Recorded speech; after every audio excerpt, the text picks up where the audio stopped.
Haleluya. Apa kabar semua? Baik-baik. Baik. How are you, Brandon? Good? Doing good. Oke. Baik. Kita malam ini saya mau sharing sama kalian tentang inisiatif. Apa yang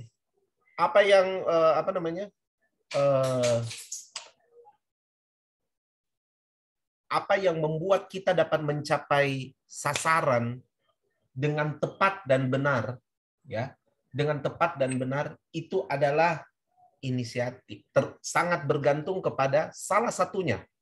Salah satunya adalah inisiatif. Ada beberapa faktor, tapi ya karena ini saya tidak akan bicara semua faktor-faktor tersebut. Tapi salah satu faktor yang coba saya sodorkan sama kalian adalah inisiatif. Apalagi kalian masih muda-muda, masih sangat muda berarti harusnya lebih punya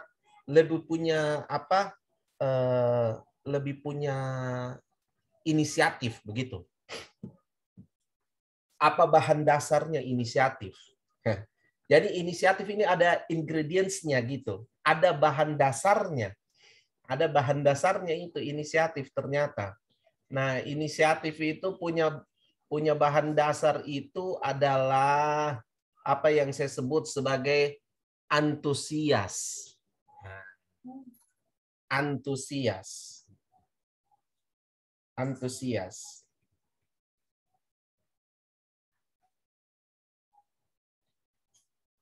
Semua bilang antusias. Mantap. Dalam bahasa Inggris itu antusias, enthusiasm. Enthusiasm.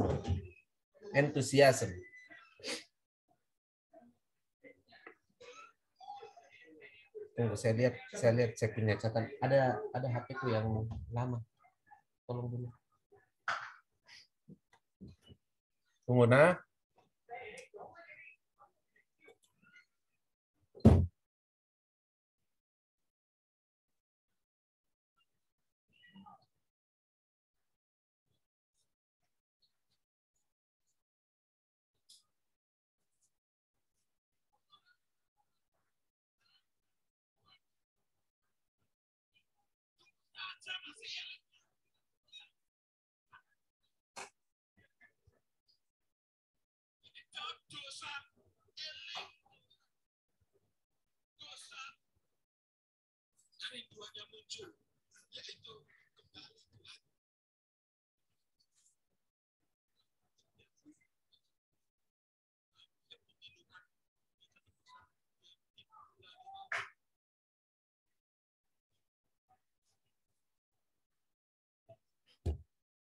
Oke.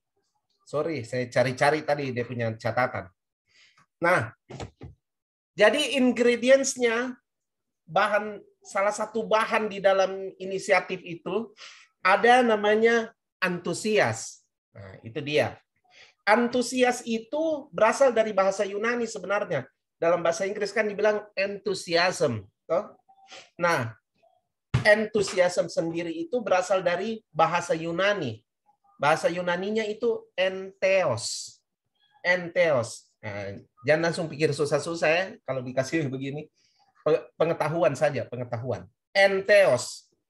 Entheos itu berarti entheos. Entheos. En itu berarti di dalam. Nah, ingat ini. Entheos. En itu berarti di dalam. Theos itu berarti Tuhan. Berarti sebenarnya antusias itu adalah di dalam Tuhan. Kita tidak bisa, antusias itu apa sebenarnya? Semangat. Semangat. Nah, semangat, berantusias gitu. Antusias itu semangat yang yaitu semangat yang berinisiatif gitu. Dia selalu semangat, selalu bergairah. Having passion gitu. Dia selalu punya gairah. Nah, Antusias ini sebenarnya punya arti itu tadi. Entheos. En artinya di dalam, theos artinya Tuhan. Berarti antusias itu adalah di dalam Tuhan. Berarti semangat, gairah itu hanya bisa didapatkan secara murni kalau kita di dalam Tuhan. Kalau kita tidak di dalam Tuhan, kita berubah-ubah antusiasnya kita. Kalau kita tidak di dalam Tuhan, kita akan naik turun antusiasnya kita. Karena sebetulnya kalau antusias kita di dalam Tuhan, wah itu berarti sesuatu yang itu bukan sesuatu yang hanya sekedar jiwani saja, hanya sekedar perasaan-perasaan manusia. It is not. Itu adalah sesuatu yang lahir karena kita di dalam Tuhan. Nah, pertanyaannya begini. Are you in God? Nah, apakah kamu ada di dalam Tuhan? Harusnya semua sudah tahu bahwa kita semua itu ada di dalam Tuhan. Karena Tuhan berdiam di dalam kita dan kita berdiam di dalam Tuhan. Iya toh? Harusnya semua tahu. Coba buka lagi itu ayat. Kolose pasal 1. Kolose pasal 1.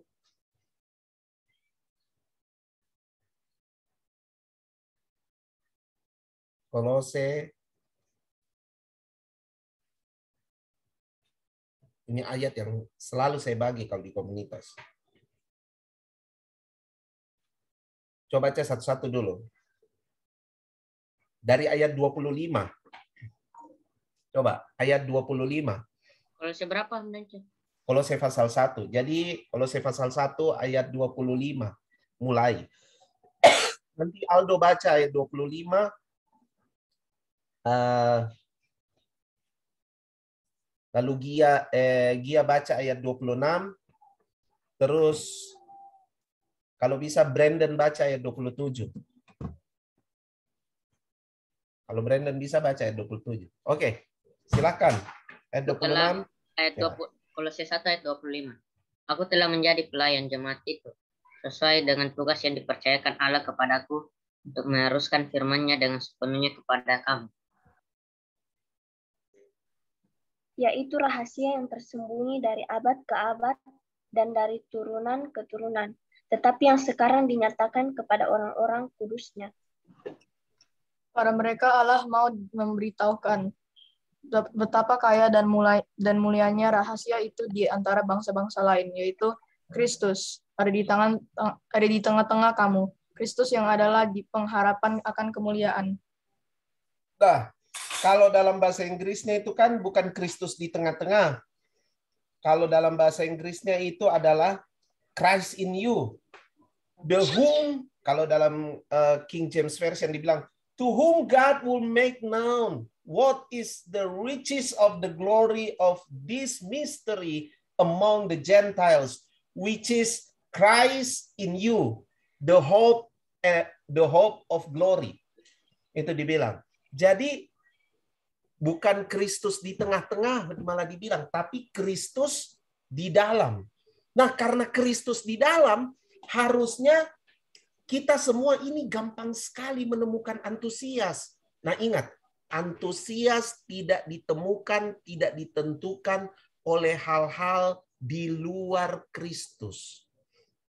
Tidak. Antusias itu sudah jelas dari asal katanya. Dia itu ditemukan di dalam Tuhan. Di dalam Tuhan. Kamu tidak bisa berantusias, kamu tidak bisa distimulasi untuk timbul antusiasnya itu dari hal-hal di luar Tuhan. Tidak bisa. Kayaknya saya bisa kalau saya dikasih handphone baru, atau saya dapat game yang baru, atau saya dapat ini bisa. Iya sih bisa, cuma tidak bertahan. Cuma tidak permanen, tidak bertahan, tidak mengalami peningkatan, tidak mengalami terobosan, karena antusiasnya hanya berdasarkan hal-hal yang fana.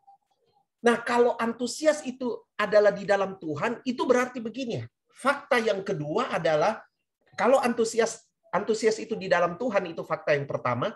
Fakta yang kedua adalah antusias itu berarti adalah sesuatu yang yang timbul dari alam spiritual, bukan dari alam jasmani, tapi dari alam spiritual. Nah, kalau itu timbul dari alam spiritual, berarti kita harus apa? Kita harus berada di dalam alam itu. Apa disebut itu?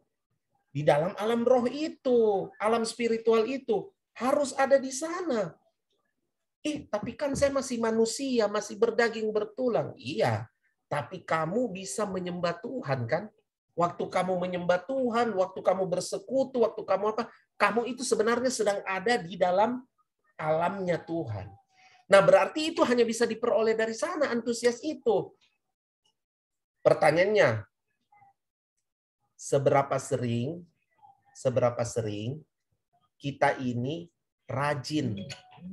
rajin membangun persekutuan dengan Tuhan. Kalau kita tidak rajin membangun persekutuan dengan Tuhan, ya kita akan kurang berantusias. Sebenarnya kita ini jauh lebih gampang daripada nabi-nabi perjanjian lama. Nabi-nabi perjanjian lama itu kasihan sebenarnya. Roh Kudus itu belum berdiam di dalam, tapi sekarang kita itu Roh Kudus berdiam di dalam. Buka lagi ayat, Yohanes 14 ayat 26. Yohanes 14 ayat 26. Tetapi penghibur, yaitu Roh Kudus yang akan diutus oleh Bapa dalam namaku, dialah yang akan mengajarkan segala sesuatu kepadamu. Wah, bagaimana kita tidak mau antusias? Nah, ini dia. Ayat ini beritahu kita. Dari mana sih itu kita antusias dapat bekerja setiap saat itu, bagaimana bisa ya? Yang pertama karena Tuhan di dalam. Terus yang kedua, apa yang dikerjakan oleh Tuhan di dalam kita lewat Roh Kudusnya? Yang dikerjakan Tuhan di dalam kita lewat Roh Kudusnya adalah ini. Dia ajarkan kamu segala sesuatu. Bukankah waktu kita tahu sesuatu yang baru itu menggairahkan kita? Iya toh? Waktu kau tahu sesuatu yang baru, kau pasti pasti amat sangat bergairah. Pasti akan sangat bergairah waktu something new yang bikin kita bangkit gairah kita begitu. Saya punya sesuatu yang baru yang saya pelajari, ada hal yang saya tahu, ada hal yang saya baru tahu. Nah, biasanya kalau ada hal yang baru kita tahu, kita rajin sekali mau kasih tahu orang kan? Kita rajin sekali untuk ceritakan sama orang. Kita rajin sekali mau share sama orang bahwa kita punya sesuatu yang baru. Rajin kita share. Nah, dimungkinkan itu waktu kita ada di dalam Tuhan, karena dibilang gini, waktu kita ada di dalam Tuhan, Roh Kudus itu mengajarkan kita segala sesuatu. Wih, diajar segala sesuatu. Diajar segala sesuatu. Artinya apa saja kita bisa minta tolong. Roh Kudus bisa tolong kita dan mengajarkan kita segala sesuatu. Makanya kita bersemangat. Makanya kita bersemangat karena kita selalu luar biasa. For an example, kalau saya misalnya ada gadget baru, laptop atau handphone begitu, semangat untuk ulik begitu. Walaupun awalnya enggak tahu, tapi semangat untuk ulik. Karena apa? Karena ini sesuatu yang baru. Saya harus tahu di mana programnya, bagaimana cara menyimpannya, bagaimana cara settingnya. Baru lagi ya. Saya harus lihat. Rupanya merek ini, merek yang saya pakai dulu dengan merek yang saya pakai sekarang ada perbedaannya begitu. Dia beda di sini, dia beda di situ. Jadi lebih kaya begitu. Jadi lebih kaya, lebih bersemangat. Lebih bersemangat. Kadang-kadang kalau sudah duduk seperti itu, kadang-kadang suka lupa waktu. Kalian saja, kalau ada game baru, kalau baru tahu game yang baru ini, atau masuk di level yang baru dari gamemu itu, waduh, kita suka lupa waktu. Saya juga suka begitu dulu. Suka lupa waktu. Aduh, ini di level baru masalahnya. Jangan dulu diganggu-ganggu. Saya masih harus cari tahu ini. Try to find out bagaimana caranya, the way to escape, the way to shoot, the way to pokoknya banyak hal yang harus diulik lagi, dipelajari lagi, diteliti lagi. Wah, kita semangat sekali sampai lupa makan, lupa mandi. Wah, itu sudah kayak begitu. Sampai orang tua kalau ngomong, orang tua sudah bicara, kita cuma begini. Sambil main game kita begini. Dipanggil. Bantu dulu di sini. Ya, Mak. Wow, karena saking itunya itu, saking saking masuk ke dalamnya. Tapi kan kita semangat. Itu semangat yang jasmania. Bagaimana kalau kita dalam Tuhan? Semangatnya begitu luar biasa.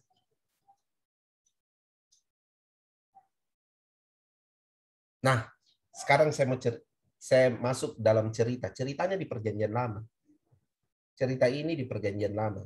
Cerita tentang Elia dan Elisa. 2 Raja-Raja pasal 2. 2 Raja-Raja pasal 2. Jadi ceritanya begini. Ini kisahnya Elia mau diangkat Tuhan ke sorga. Elia mau diangkat Tuhan ke sorga. Nah, Tuhan sudah menyuruh Elia untuk melantik Elisa sebagai penggantinya. Jadi Elisa yang akan jadi penggantinya. Nah, sekarang di 2 Raja-Raja pasal 2 ini momen sebelum Elia naik ke sorga. Nah, sebelum Elia naik ke sorga itu, terjadilah kisah ini. Nah, baca ya. Nadine baca dulu. 2 Raja-Raja pasal 2. Nadine baca ayat 1 sampai 3. Terus 4, 5, 6. Ada Matius itu, dia. Ya, Matius baca 4, 5, 6. 2 Raja-Raja 2 ayat 1 sampai 3. Elia naik ke sorga. Menjelang saatnya Tuhan hendak menaikkan Elia ke sorga dalam angin badai. Elia dan Elisa sedang berjalan dari Gilgal. Berkatalah Elia kepada Elisa, "Baiklah tinggal di sini, sebab Tuhan menyuruh aku ke Betel." Tetapi Elisa menjawab, "Demi Tuhan yang hidup dan demi hidupmu sendiri, sesungguhnya aku tidak akan meninggalkan engkau." Lalu pergilah mereka ke Betel. Pada waktu itu keluarlah rombongan nabi yang ada di Betel mendapatkan Elisa. Lalu berkatalah mereka kepadanya, "Sudahkah engkau tahu bahwa pada hari ini Tuhanmu akan diambil daripadamu oleh Tuhan, terangkat ke surga?" Jawabnya, "Aku juga tahu, diamlah." Ayat 4, berkatalah Elia kepadanya, "Hai Elisa, baiklah tinggal di sini sebab Tuhan menyuruh aku ke Yeriko." Tetapi jawabannya, "Demi Tuhan yang hidup dan demi hidupmu sendiri, sesungguhnya aku tidak akan meninggalkan engkau." Lalu sampailah mereka di Yeriko. Pada waktu itu, mendekatlah rombongan nabi yang ada di Yeriko kepada Elisa serta berkata kepadanya, "Sudahkah engkau tahu bahwa pada hari ini Tuhanmu akan diambil daripadamu oleh Tuhan, terangkat ke surga?"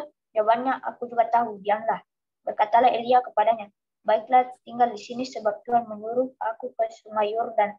Jawabannya, "Demi Tuhan yang hidup dan demi hidupmu sendiri, sesungguhnya aku tidak akan meninggalkan engkau." Lalu berjalanlah keduanya. Coba baca ayat 7 lagi. 50 orang dari rombongan nabi itu ikut berjalan, tetapi mereka berdiri memandang dari jauh ketika keduanya berdiri di tepi sungai Yordan. Ayat 8. Lalu Elia mengambil jubahnya, dipukulnya ke atas air itu, maka terbagilah air itu ke sebelah sini dan ke sebelah sana, sehingga menyeberanglah keduanya dengan berjalan di tanah yang kering. Oke. Coba lihat di sini bagaimana Elia dan Elisa. Elia mau naik ke sorga. Jadi kemudian mereka berjalan. Kabar ini sudah tersebar sampai kepada murid-murid sekolah kenabian. Jadi ada murid-murid sekolah nabi dulu. Nah, Murid-murid ini sudah pada tahu bahwa gurunya mereka, Elia, bakal diangkat ke sorga. Nah, Elia sendiri dalam perjalanan itu didampingi salah satunya oleh Elisa. Waktu dia jalan dengan Elisa, dia itu bilang begini sama Elisa, Elisa, you can stay here. Because God told me I have to go to Bethel. Kami harus pergi ke Bethel. Saya harus pergi ke Bethel. Jadi you should stay. Kamu tinggal saja, enggak usah ikut saya. Elia sudah bilang begitu. Kamu tinggal saja. Enggak usah ikut. Saya mau ke Bethel. Tapi Elisa menjawab. Elisa bilang, demi Tuhan yang hidup dan demi hidupmu sendiri, sesungguhnya aku tidak akan meninggalkan engkau. Inilah semangat. Inilah antusias. Antusias. Tapi juga merupakan melahirkan apa? Inisiatif. Sekalipun gurunya, ini gurunya sendiri. Gurunya bilang, enggak usah ikut. Jangan ikut. Saya mau pergi ke Bethel, jangan ikut. Tapi Elisa tahu, ini gurunya sebentar lagi akan terangkat ke sorga. Elisa bilang, tidak. Demi Tuhan yang hidup dan demi hidup sendiri, saya akan tetap ikut. Dia ngotot semangat untuk tetap mau ikut. Dia tetap mau ikut. Berkali-kali Elia ngomong seperti itu. Dia tetap mau ikut. Dia tetap membulatkan hatinya untuk ikut. Nah, perlu diketahui kenapa dia mau ikut. Karena dia tahu ini bukan perpisahan biasa. Dia tahu dia bisa terima sesuatu. Dari Elia. Itu yang dia tangkap dengan sungguh-sungguh. Ada sesuatu dari Tuhan yang boleh datang dari Elia. Jadi dia mau kejar itu. Dia betul-betul bersungguh-sungguh menetapkan hatinya. Nah, yang saya mau bilang sama kalian itu begini. Sejak kalian masih umur-umur seperti ini, tetapkan dirinya kalian, tetapkan sasarannya kalian kepada hal-hal yang bersifat kekal yang datang dari Tuhan. Saya tidak larang kalian untuk bisa menikmati hal-hal yang lain.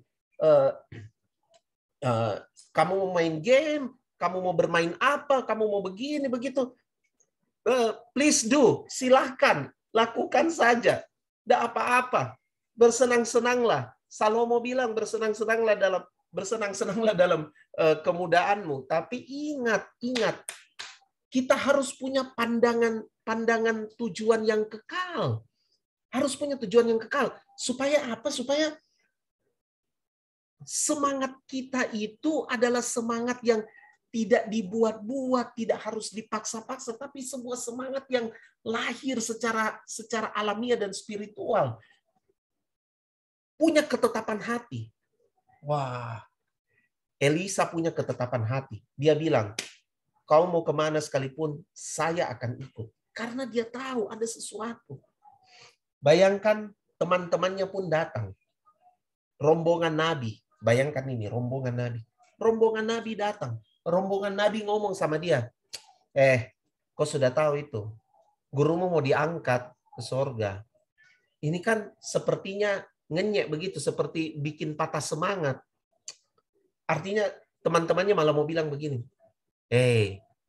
kenapa kamu masih mau mengekor-mengekor sama Elia? Dia kan sudah mau naik ke sorga. Kamu tahu hari ini dia sudah hilang. Istilahnya, nggak usah lah. Ada banyak kan bisikan-bisikan di sekitar kita yang begitu. Nggak usahlah terlalu sungguh-sungguh. Terlalu serius. Kalau orang Makassar bilang, terlalu serius. Kamu kok baca-baca Alkitab deh. Biasa mau pola. Biasa aja kali. Kalau dalam kehidupan keberagaman, nggak usah terlalu yang ngotot-ngotot bagaimana. Ntar kamu jadi gila. Jangan, biasa-biasa saja, Nggak usah terlalu gimana-gimana, nggak usah. Kita masih perlu tahu tentang hal-hal yang lain. Firman Tuhan, membosankan. Buku yang tidak ada gambarnya, tidak dilihat gambarnya. Siapa lagi yang mau pergi lihat-lihat hal-hal seperti itu?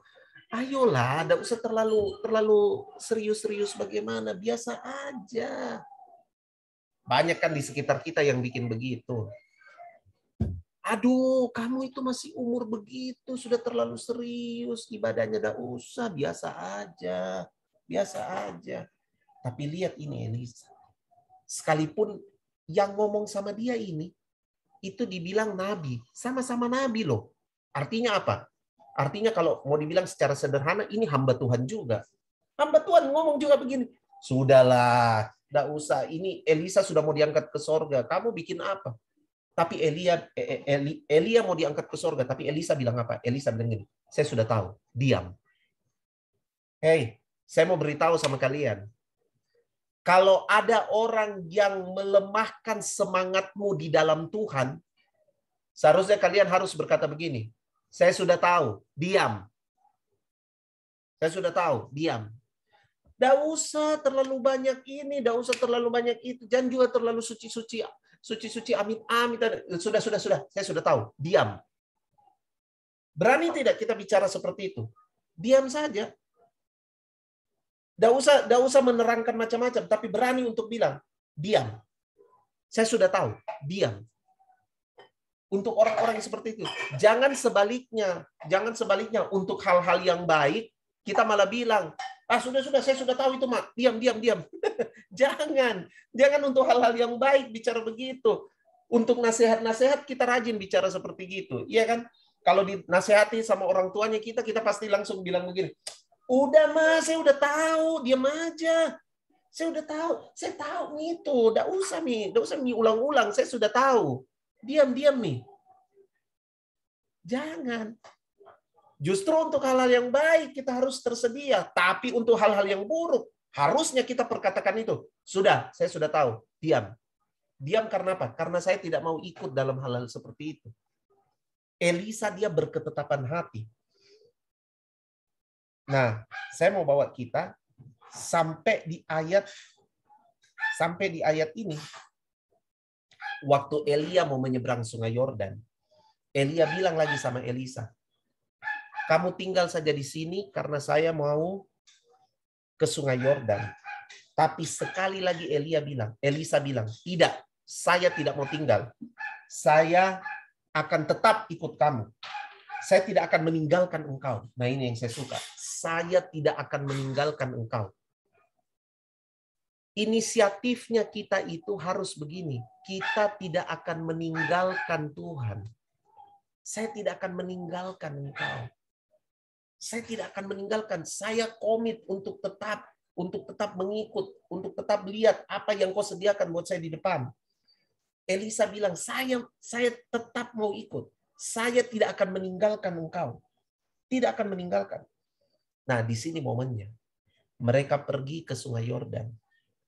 Ayat 7. Sengaja tadi saya minta baca lagi ayat 7. Karena di ayat 7 dibilang ini. 50 orang dari rombongan Nabi itu ikut berjalan. Tapi mereka memandang dari jauh. Halo? Mereka memandang dari jauh. Apa yang mereka pandang dari jauh? Dari tepi sungai Yordan. Kejadian di ayat 8. Apa itu kejadian di ayat 8? Elia ambil dia punya jubah. Dia gulung.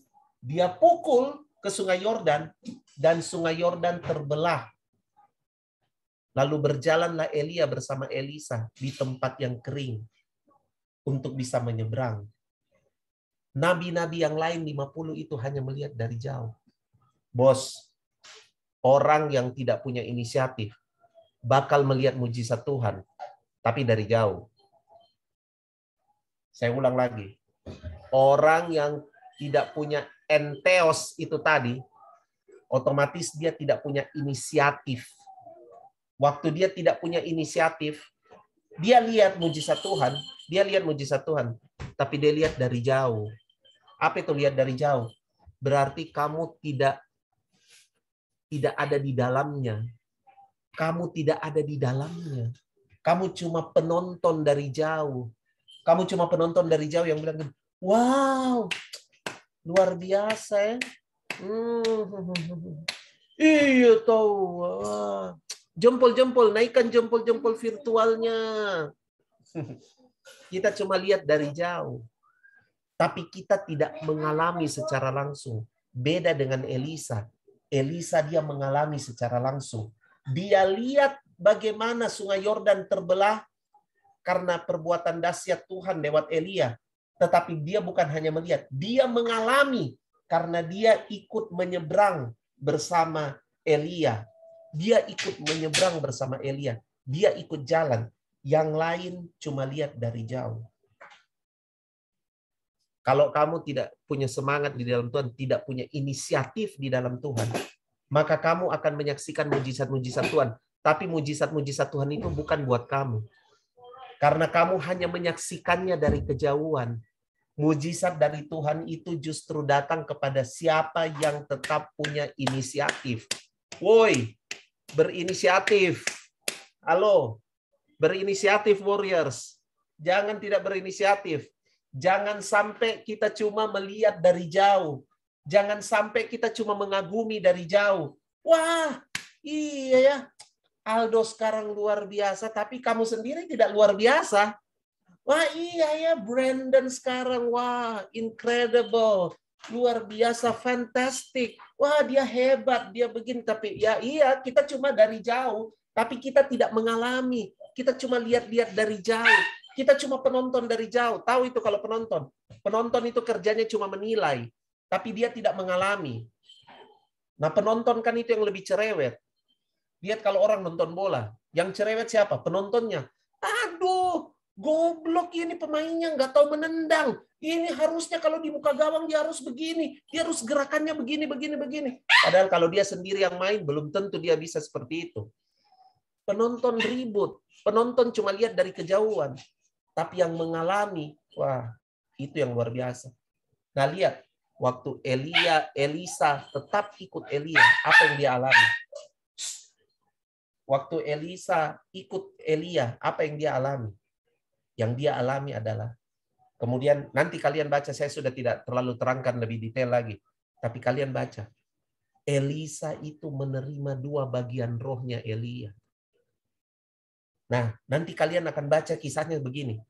Setelah Elisa terima 2 bagian rohnya Elia terangkat ke sorga, tiba-tiba terjadi seperti demikian. Elisa ambil itu jubahnya Elia yang jatuh waktu dia terangkat ke sorga. Kemudian Elisa pukulkan itu ke tepi sungai Yordan. Waktu dia pukulkan ke tepi sungai Yordan, again, sungai Yordan terbelah menjadi 2.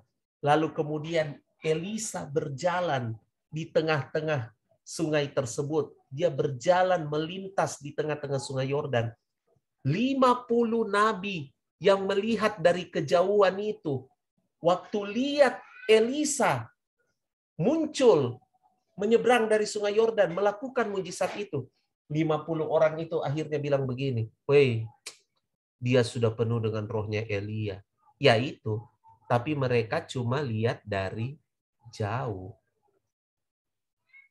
Sekarang pilih.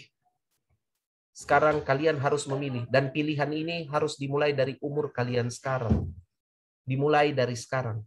Pilih mana yang worth it untuk kamu. Apakah kamu ini memilih berada di kejauhan, menjadi tim hore saja, lihat mujizat tapi tidak alami, lihat kuasa Tuhan tapi tidak mengalami, lihat kedahsyatan Tuhan tapi tidak mengalami sendiri? Ataukah kamu menjadi tim yang mau tetap punya inisiatif mengikuti jalan Tuhan? Tetap punya inisiatif mengikuti jalan Tuhan. Sekalipun banyak tantangan, sekalipun banyak hinaan, sekalipun banyak godaan, tapi tetap berketetapan hati untuk ikut jalannya Tuhan. Dan bilang, demi Tuhan yang hidup dan demi hidupmu sendiri, aku tidak akan meninggalkan engkau. Wow.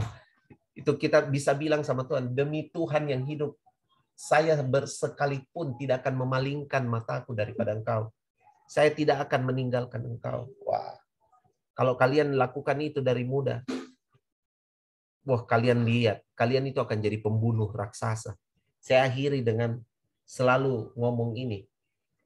Daud itu jadi pembunuh raksasa waktu dia disebut masih kemerah-merahan.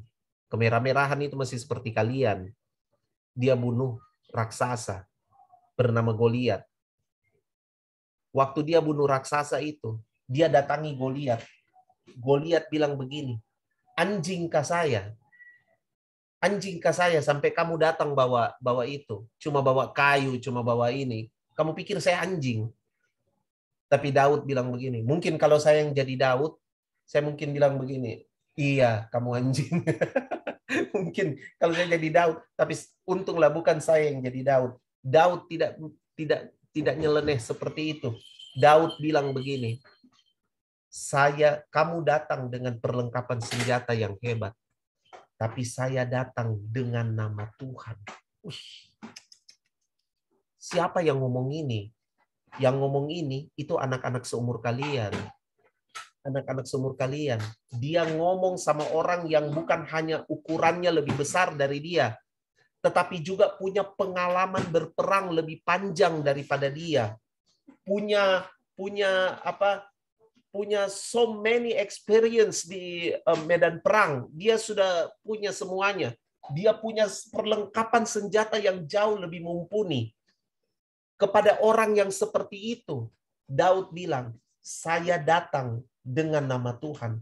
Beranikah kalian di dunia ini, di umurmu yang sekarang, kamu berani bilang kepada apa saja yang mencoba memerosotkan moralmu, memerosotkan kehidupan rohanimu, kamu berani bilang, saya datang dengan nama Tuhan. Saya datang dengan nama Tuhan. Dengan kesadaran akan hal tersebut, Daud menggulingkan Goliat. Di usianya yang masih sangat muda, dia membunuh, dia menumbangkan Goliat, raksasa itu. Nah, saya mau dorong sama kalian, itu cuma didapat dari mana? Daud telah sekian lama membangun inisiatifnya bersama Tuhan. Daud telah sekian lama membangun enteosnya. Dia sudah sekian lama memupuk enteosnya. Ayo, pupuk enteosnya kalian. Semangatnya kalian di dalam Tuhan. Tidak perlu lagi harus dibilang, oh dari mana, bagaimana caranya. Kita sudah memfasilitasi kalian dengan beberapa hal. Salah satunya, mulai sekarang kamu itu sudah punya hafruta juga, sama seperti anak youth. Please, lakukan itu dengan sungguh-sungguh, bukan hanya sekedar kegiatan. Jangan sampai kamu hanya orang yang melihat dari kejauhan. Jangan. Saya mau kita semua ada, mengalami apa yang Tuhan kerjakan. Bukan hanya melihat kagum. Bukan hanya melihat dari kejauhan. Oh iya ya. Bukan. Tapi kamu ada terhisap di dalamnya. Kamu menjadi bagian. Kamu menjadi part of the God's plan. Kamu menjadi bagian dari rencana Tuhan. Kamu masuk di dalamnya. Kamu mengalaminya. Bahkan kamu menjadi orang yang melepaskannya. Dalam nama Tuhan Yesus. Oke, saya selesai. Tuhan Yesus memberkati semuanya. Saya serahkan pada Tante Rina kembali. Silahkan.